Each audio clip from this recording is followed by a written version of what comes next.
What's up, guys? It's Jim with Awakened TCG, bringing you guys finally another locals video this week. So, as I said in the community post, this one was going to be a bit delayed because we did go to the Pasadena Regionals this weekend. I actually did pretty good, going 8-2 with Rob Lucci, unfortunately getting 35th place, just bubbling out of day 2, which was top 32. But that is a-okay because we are not here to talk about that. We are here to talk about the 4-0 run I went on with Blue Yellow Ace on Thursday last week. And I'm really excited to talk about this leader because this has basically been like a pet deck for me right after it came out. I just think the leader effect is like a lot of fun to use. So I'm really into this deck. I have a lot of things to say about it. So let's not waste time and let's get right into this leader, which I haven't put on screen yet. But yes, if you did not know by the title or the thumbnail, it is going to be Blue and Yellow Ace. So with that being said, let's get right into the deck list. So with this leader, you want to play the 2-cost brothers with the 5-cost brothers, very similar to pretty much any of these ST13 starter decks. Black Hill Luffy, Sabo in no way, but yeah. With that being said, we're playing Monkey.D.Garp, as the only way you can actually get these 2-cost brothers off of life is you need to play the 2 costs out of hand. We are not Black Yellow Luffy. We do not have the luxury of just dropping Moria and getting 2 of the free brothers out of trash. No, we always are going to have to play them out of hand, which means we need to have them in hand in the first place, specifically the corresponding one to the one in life, which you do not always get to choose, right? If I look at the top 5 with my leader effect and I only see a Luffy, I better hope I have the Luffy in hand, or I'm not going to be able to actually pop that with a 2-cost brother and buff my leader. So that is why Garp is necessary. You need to see these 2-cost brothers. If I have a Garp and I have like Rush Ace, a bunch of options in the world, but I have a 2-cost brother, I'm always grabbing the 2-cost. So pretty much this is just to find your 2-cost brothers to actually make your leader effect a lot more powerful down the line.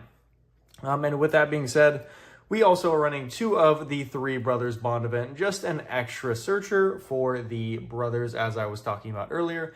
That is pretty much the entire strategy of this deck, is just to continually cycle the 2-cost brothers. So we need a little bit more power just to actually find them and get them in our hand. So with that being said, we just talked about them for a bit, but let's just go over them real quick. We have 4 of the 2-cost Monkey.D.Luffy, and as well as 4 of the 2-cost Portgas.D.Ace. So these 2 are the only brothers we run. Last set, I did run a little bit of Sabo. This set, we are only running Luffy and Ace, and that is because of a couple new introductions in OP07 that make this strategy a whole lot cleaner and a whole lot more consistent than it was last set.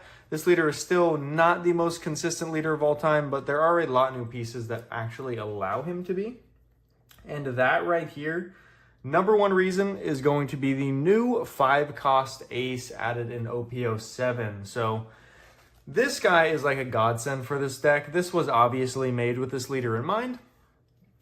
Basically, if you don't know what he does, he is going to draw you 2, and then you can put 2 cards from your hand either to the top of your deck or the bottom of your deck. Now, the reason why that is so good, not only is it a 2-card cycle, making it easier to find the 2-cost brother if we need them, if you have these 5-cost characters in hand that you would rather see in your deck, say I want to rush Ace next turn, or I want to rush Ace on the turn I play this guy out, you can actually force those into your deck and then trigger your leader effect, making sure you know that you're seeing them on the top 5 when you actually activate it. So basically, this is like your best first brother to get. If I'm going second and I'm on 4 Dawn, I always want to do leader effect into this guy off of the 2-cost Ace.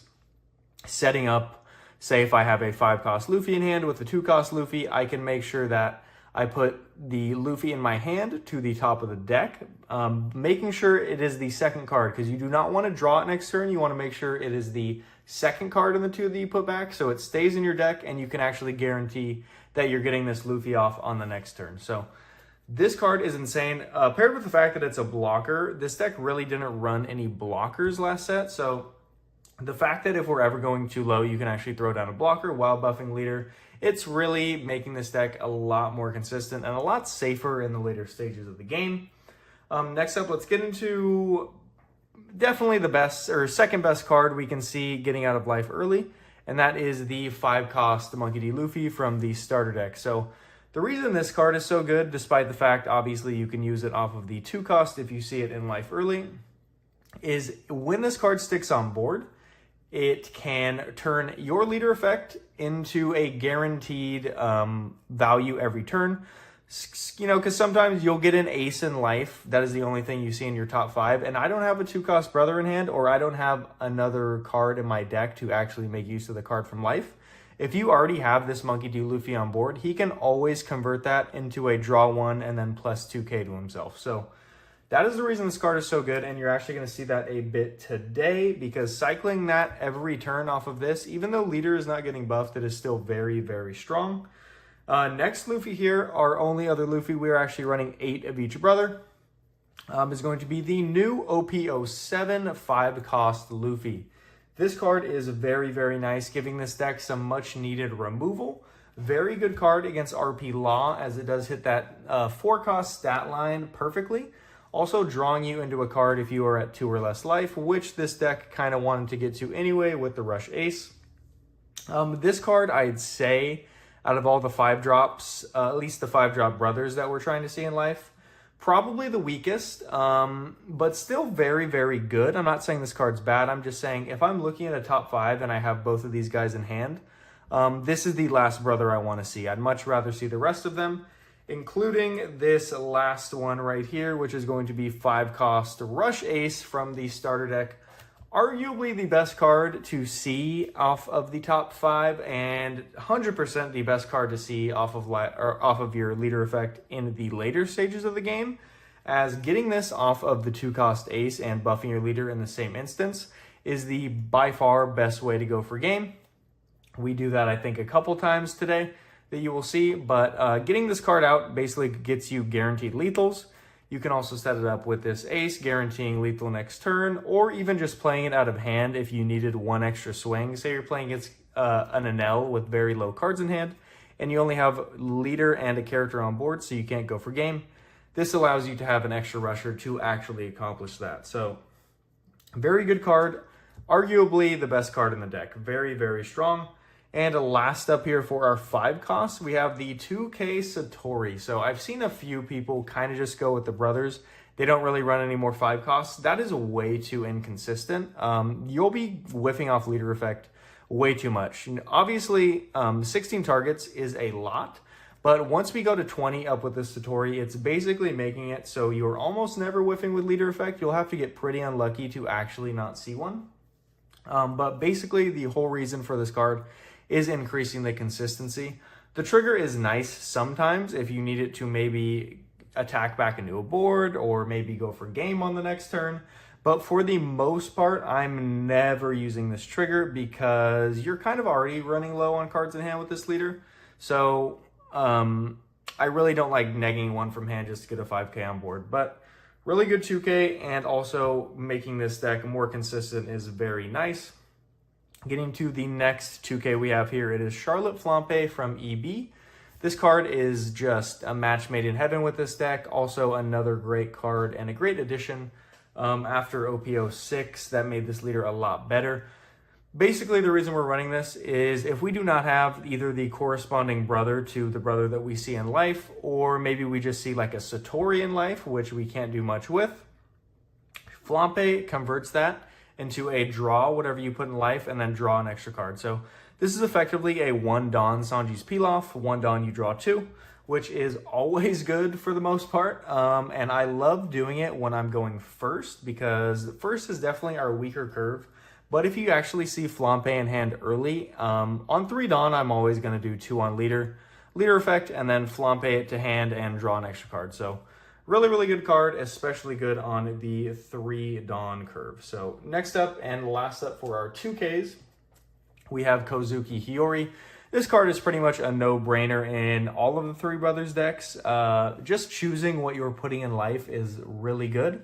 This deck, it's not so much as choosing what you put in life all the time. Sometimes you just want to use it as basically a free heal, as you can use leader effect. Take whatever you healed to your hand so it doesn't actually get trashed, and then putting whatever you want into life. The only real triggers we can put into life that we like are either this Monkey.D.Luffy that's going to KO one of your opponent's 4 costs, or this three Brothers Bond to guarantee its effect for free when your opponent attacks you. So really, really good card that can also set up, if we want to, one of our 5-drop brothers, putting the one we want from hand into life and then popping it with the 2-drop, which is also very strong. Getting into the next card here, a 100% needed card in this deck is going to be 3 of Charlotte Pudding, and I would never run any less. Arguably, you might be wanting to run this as a 4 of. So the reason Pudding is so good in this leader is because if you're playing how you want to play, which is buff leader with a 2-cost brother and swing 9 every turn, your opponent's not really going to counter out of 9Ks early, right? Which means they're taking life and their hand is getting bigger and bigger. So basically later in the game, once they have a very large hand, you can drop a Pudding and just completely ruin their day. Negging like 4 cards from hand is always going to basically win you the game on the spot. And a lot of the times they have no choice, because swinging 9K is not always an attack, especially early with like 5 or 6 cards in hand, that you have the luxury of countering out of. So that is why this card is so good. It's pretty much always online, and I'd say the best card, or the best deck for Pudding that is in the game currently. As, you know, against other blue decks, they're really only swinging 5 or 7. You can consciously play around Pudding.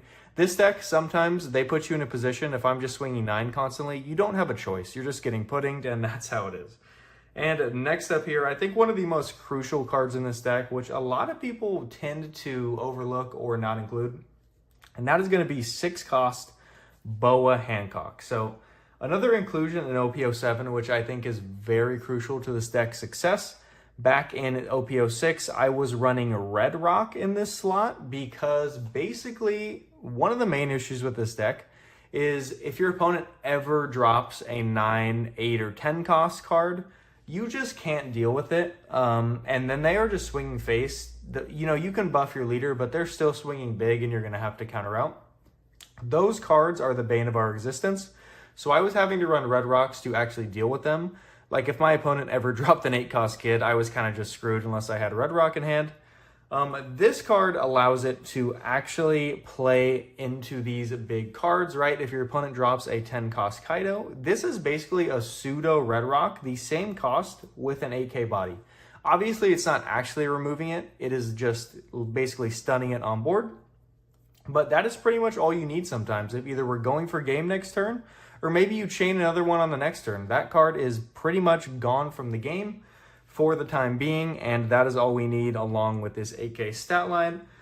And the 6 cost is really good. I've seen, I think somebody won an Eggman's tournament with the 7 cost Gravity Blades, which are a really good card. Don't get me wrong, they're going to do a lot of matchups, but it's very awkward in Ace because with 7 Dawn, if we're on 10, that only leaves us 3 Dawn up, right?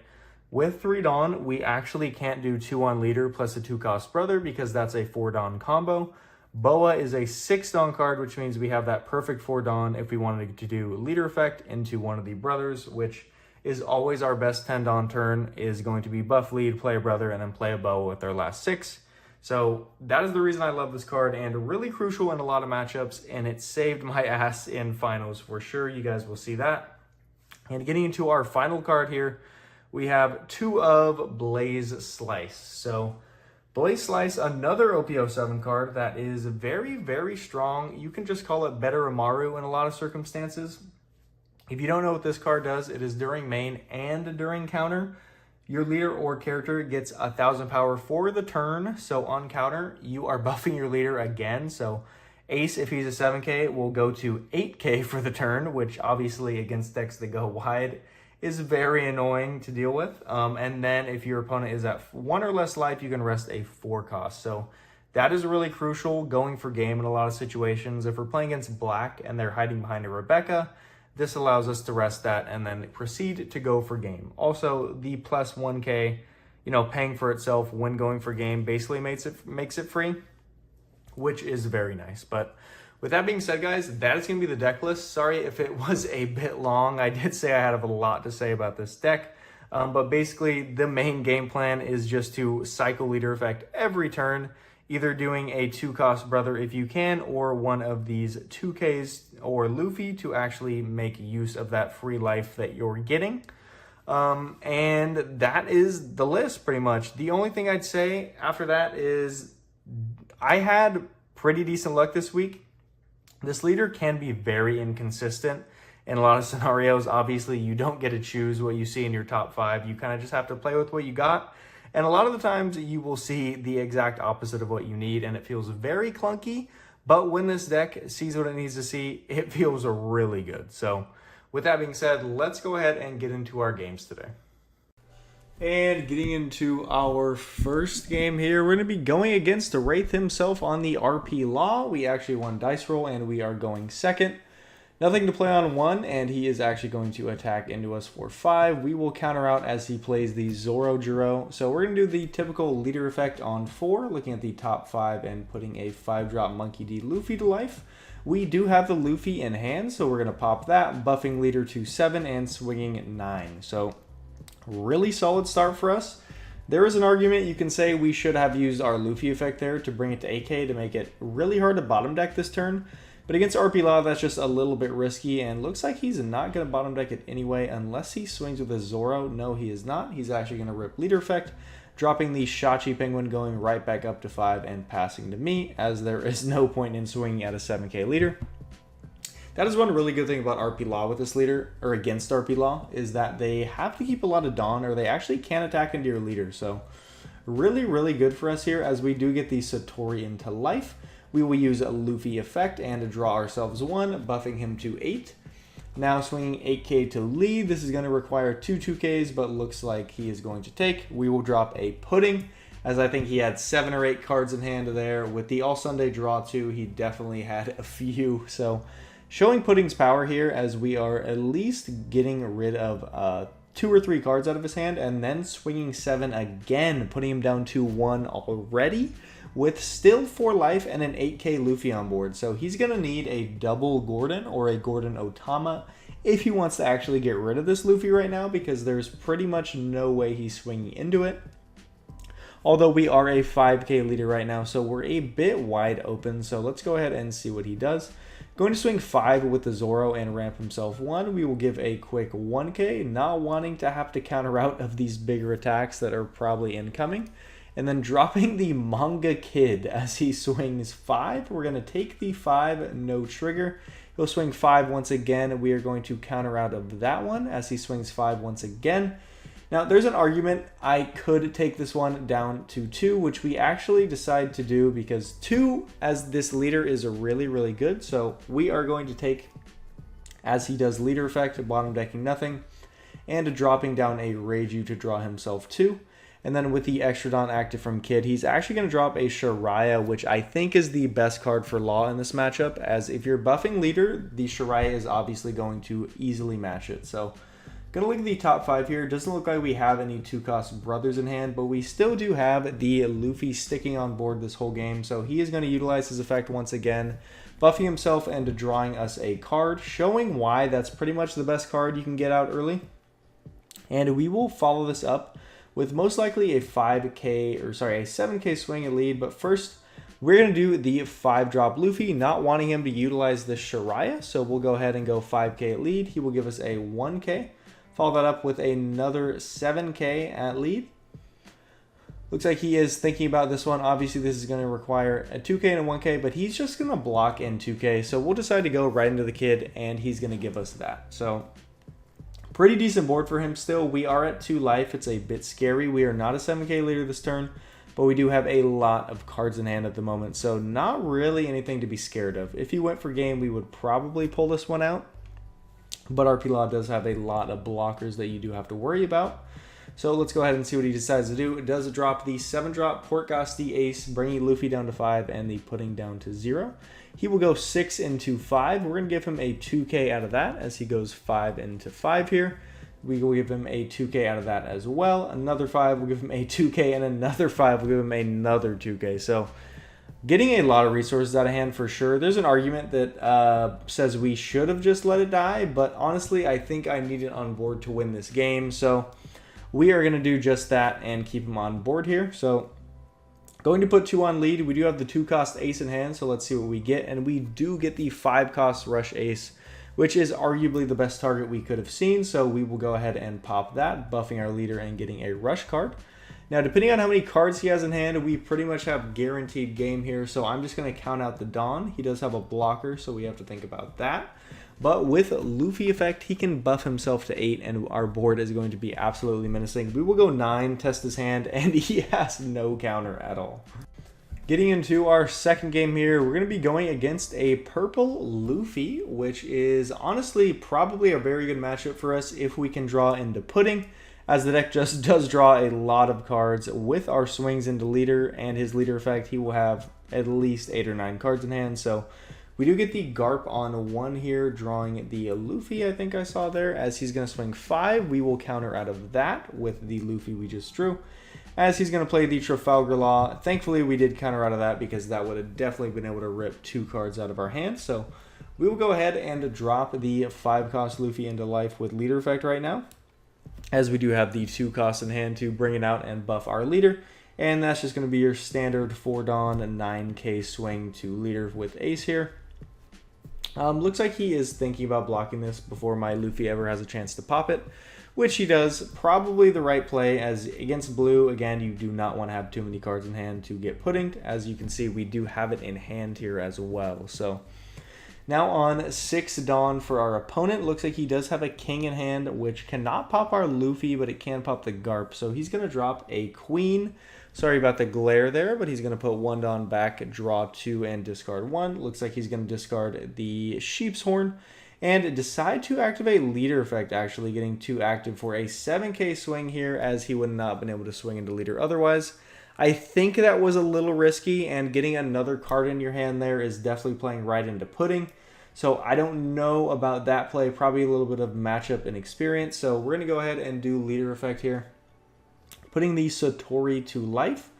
A lot of the times, if I do not have a brother in hand, I like to put the Satori to life if I'm going to either draw it or utilize it. So we're actually going to do the Flampe here, drawing 1 from life and 1 from deck. Very, very good card, as we do get a free draw of the 2K.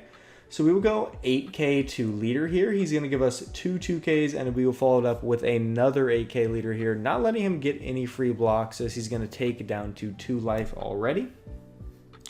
We did actually not buff our leader this turn, so we are actually going to have to wait this one out.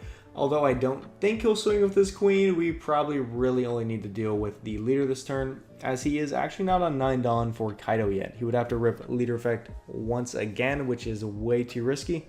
So he's actually going to drop another queen, drawing 2 and trashing the king from hand, as this deck doesn't really run 4 drops that you're looking to get rid of.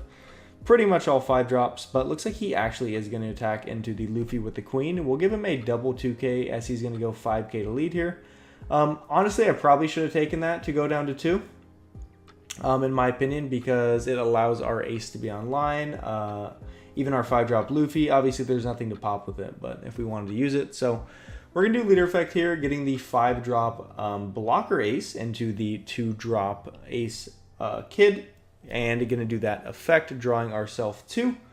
We actually do not have any 5-cost brothers other than ace and the 2-cost Luffy here, so we're going to put 2 to the bottom. I think we had 3 puddings in hand. We do not need that many puddings, but we are going to play that pudding right now, getting rid of his 8 or 9 card hand, I think, all the way down to 5. So you guys are going to see here, this mulligan that we make him do completely screws him over and pretty much wins us the game on the spot.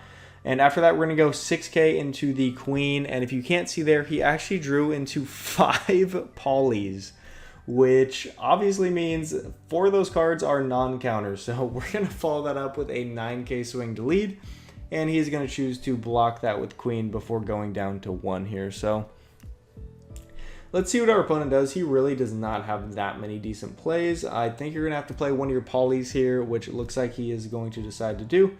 playing Poly and tapping 2 to pop that pudding, ramping himself 1 and swinging 8 into the Luffy. We will definitely give him that. Do not want to give him any more counter out of hand here. So now with 2 life, if we see a rush ace at this point, this is pretty much game. And yeah, there's 2 in the top, so we will put that in the top as we do have the 2-cost brother there. And definitely going to go for game here, as I think he only has 4 cards in hand, and with 2 life, there's a very good chance we can just end it here. So we're going to test the waters with 7. He is going to counter out, which means we can't go for game. So we're just going to play it slow. Swing 9 here. Oh, I actually didn't realize we were at 3 life. That ace did not have rush. Apologies. But we are going to play it safe here. Play the 5-drop ace once again and put 2 to the top. I think we put the rush ace there just so we can draw it on the next turn.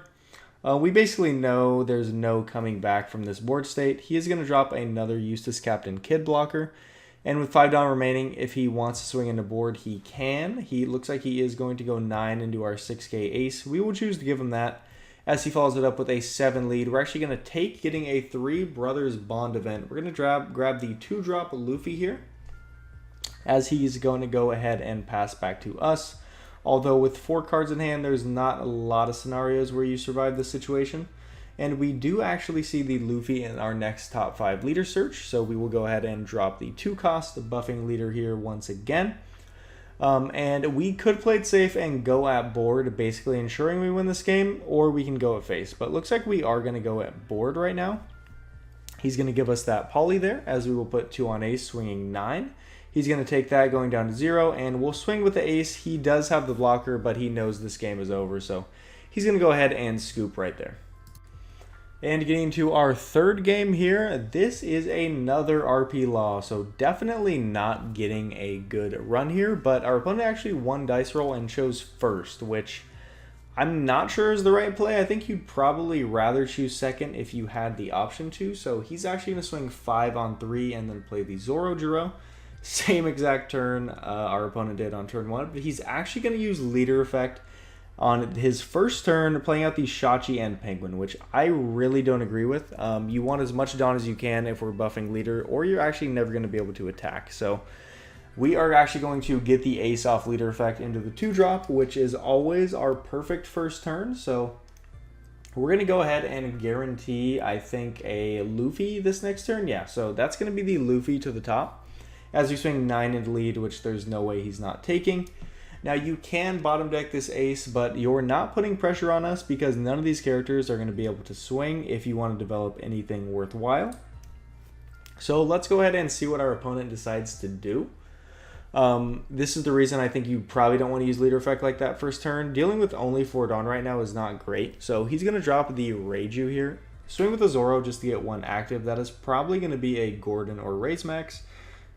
There it is, bringing ace down to 3. We're just going to bottom deck it as he's going to rip another leader effect, playing out the Ein, and not swinging as we are at 7k. So if we can buff ourselves again, our ace opponent is in a really bad spot. So this is why I never swing at board with this leader for the most part, because anything 5k and below is pretty much not worth your time, because they have to attach so much Dawn to attack. So we're actually going to get the 2-cost Luffy into the 5-cost Luffy here. And a little bit of debate going on for me right now, because I know he probably has another Gordon to remove this Luffy at the moment. So I'm thinking I actually might want to activate its effect to ensure that you need 2 Gordon and leader effect to actually remove it. So there it is. We're going to use Luffy effect, trashing that ace from life, buffing it to 8k, and using our last remaining Dawn on that 3 Brothers Bond, grabbing another 2-cost Luffy. So we are seeing all our brothers this game, and that is going to make this pretty much smooth sailing right now. He's going to use Zoro effect, ramping himself here again. Again, not putting any pressure onto our leader, which is really, really nice for us. So definitely the reason I think if you're the RP Law player, you always want to play this matchup slow. And having this Luffy remain at 8k is going to put him in a really bad spot if he cannot remove it with double Gordon. And looks like he cannot. He's going to play the Kid, ripping leader effect again into the Bond Clay, getting 2 active, 1 for Bond Clay, 1 from Kid. And he will follow that up with a 8k swing to our 7k leader. We easily could have countered out of that, but we're actually going to choose not to. So keeping the 2 Dawn on leader here, We're going to go ahead and rip leader effect once again. We do see, looks like the Rocket Luffy, which I think is always the right answer here.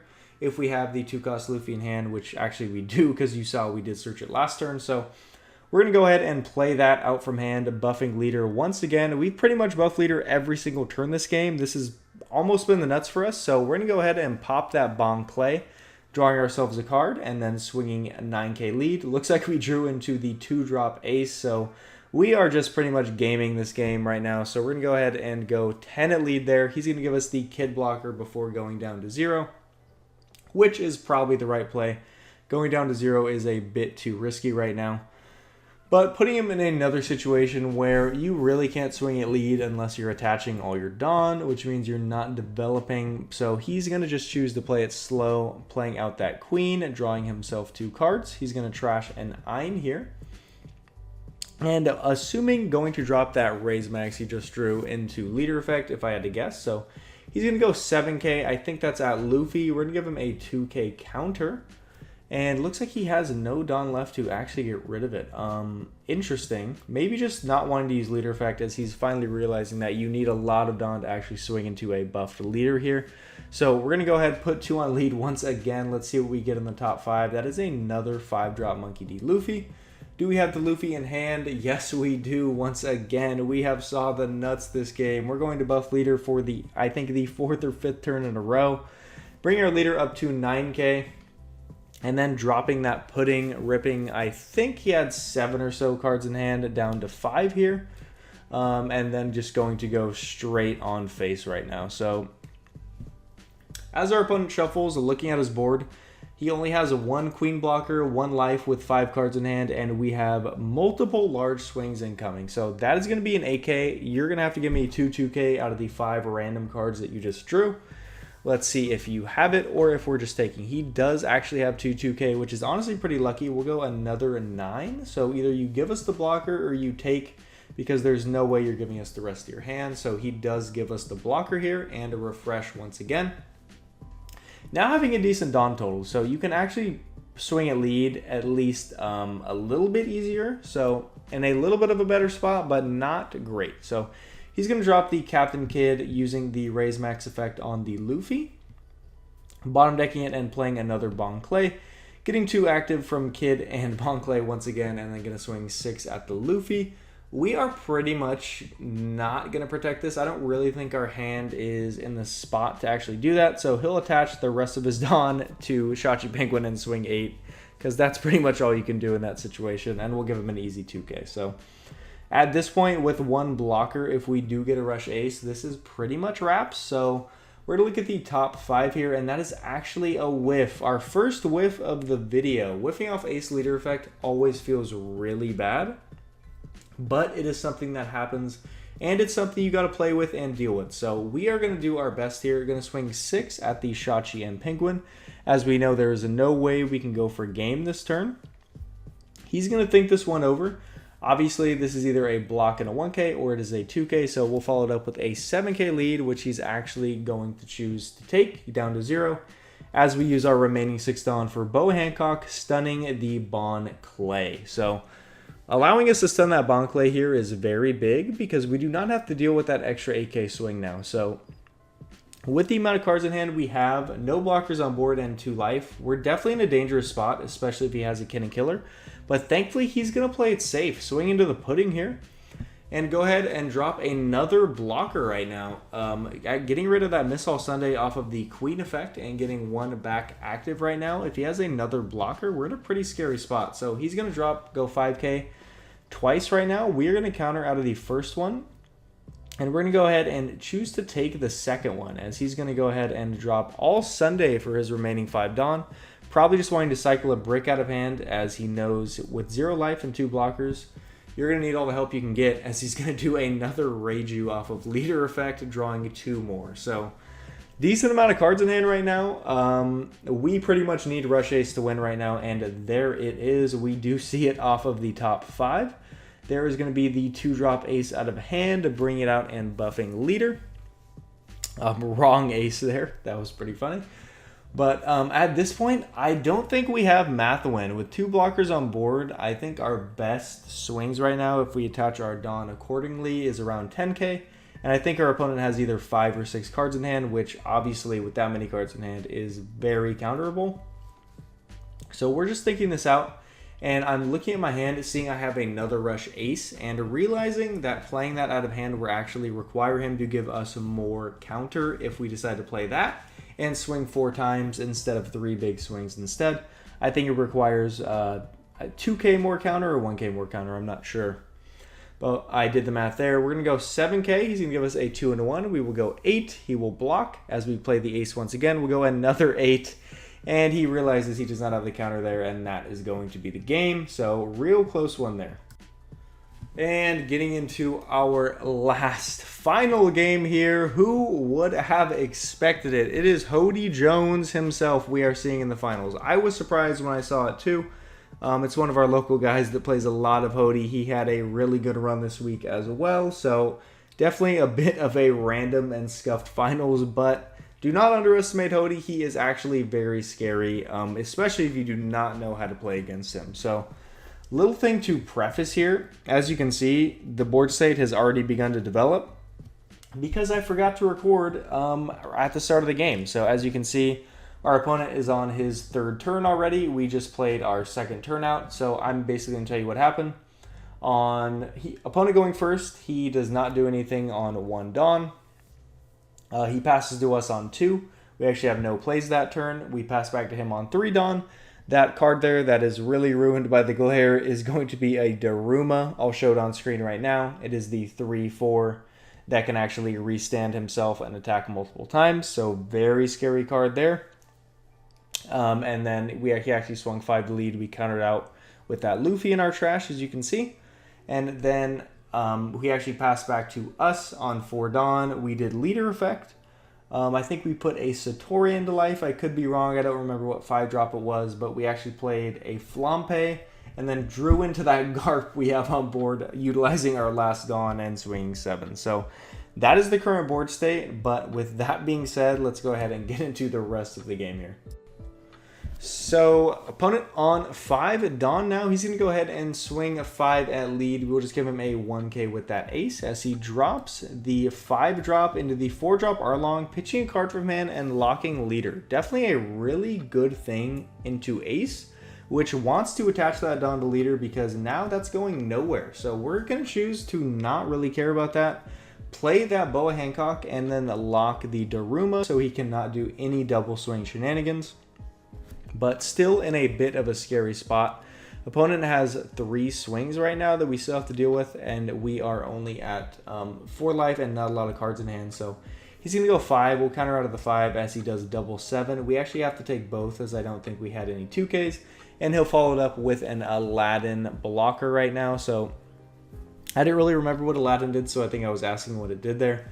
So we're going to get 2 on lead right now, get the 5-drop Monkey.D.Luffy into life. Do we have the 2 costs in hand? Yes, we do. We're going to go ahead and play that out, putting it onto board and buffing our leader to 9k. So the question is, do we swing into board or do we swing into leader here? And I think this is probably a good spot to swing into swing into board.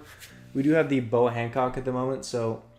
Oh, I'm actually going to go for a bit of an interesting play here. So we're going to go all on lead, go 11 to lead, force him to take down to 2. And now that he's at 2, we actually are going to play the Blaze Slice, resting his Daruma and swinging 4 into it. He's going to give us a 1k. We'll go Boa Hancock into it, and he will actually block with Aladdin playing out the Dosun. So very, very scary board for him once again.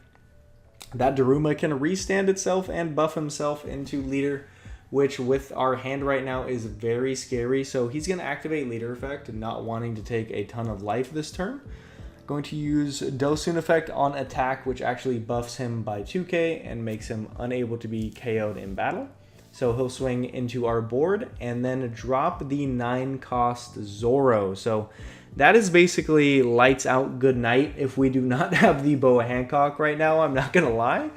Especially with the rest of this board, if we cannot deal with that Zoro, this game is going to be completely over. So we're just going to use leader effect. Looking at our top 5, we do get the 5-drop ace right now, And we do have the 2-drop in hand as well, so we're going to go ahead and choose to play that one out after we swing into board. Going to go 6 into the R-long. We'll go 8 into the R-long after that. He's going to think about this one. He's actually going to counter out, wanting as many cards on board as possible, which is completely understandable, but we are going to do leader effect, playing out that blocker ace and drawing 2 here. We drew into 2 2Ks, which is very, very big for us. If he tried to go for game as a 7K leader, there's really no way you can win at that point. So looking at our hand right now, we're going to put those back to life, I think guaranteeing a rush ace on the next turn. And we do swing into that R-long and play down the Boa Hancock, locking the Zoro. So thankfully we have the Boa, and that is exactly why we run this card. It is very crucial against a lot of matchups and a lot of cards in particular. Obviously 9-drop Zoro being one of them. And at this point, opponent not in a good spot. He only has 2 cards in hand, and I'm a 7K leader, and you pretty much need to go for game this turn, although I have 2 life and a blocker, so that's really never going to happen. So opponent's going to activate leader effect, no targets for that, so he's going to just play the Hody Jones, rest a Boa and the ace here, and looks like he's just going to choose to swing into board. He will go 6 twice into the Luffy. We're going to counter out of both of those, as he's going to now swing with the Hody Jones into the Luffy once again. We're going to let that go, as we do not want the Boa Hancock to die from one of these double Daruma swings. So he's going to go 8 into Boa, and then once again 8, and we'll actually counter out of both of those attacks. So at this point, 1 in hand, there's really only one way he can live, and that is through boat. But even then, we have a rush ace in hand. So no winning that. We're going to go math numbers, and that is going to be a win for us. And thank you guys so much for sticking to the end of the video. This was definitely a long one after the deck list and 4 games of tournament gameplay. But I think a lot of fun games and a lot of a good showcase for this leader in general. Pretty much showed all around what this leader can do. Basically wanting to do those brothers every turn, or if you don't see him, making use with cards like Hiyori or even the Flampe and stuff like that. Also, really nice, I think, showed the power of 6-drop Boa Hancock in this deck, which I think is very much needed. See a lot of people cutting it. I completely disagree. It's a card you definitely need to have in this deck. It's very, very strong and pretty much wins you a lot of matchups. We have not talked about the ban list formally on the channel yet. We'll have a video on that coming later. But I think B.Y.Ace is in a decent spot after the ban list, guys. I'm not going to lie. RP Law is a little bit of a rough matchup, as well as Lucci. And if Lucci doesn't have stage, we're in a pretty good spot with this leader. So if you do like B.Y.Ace, I will have the deck list linked in the description if you guys want to go ahead and import that into the sim for yourselves. And if we're going to go ahead and look at the poll for next week, looks like we've got RP Luffy is winning, which is pretty much my favorite leader in this entire game. So always has been since he came out. Really do enjoy playing him, and I think he's got a whole lot of sauce, especially after the bans drop. So this it's going to be a very fun video this Saturday, so look forward to that. But with that being said, this has been Jim with Awakened TCG. You guys have a great day, and I'm going to head out of here. Peace.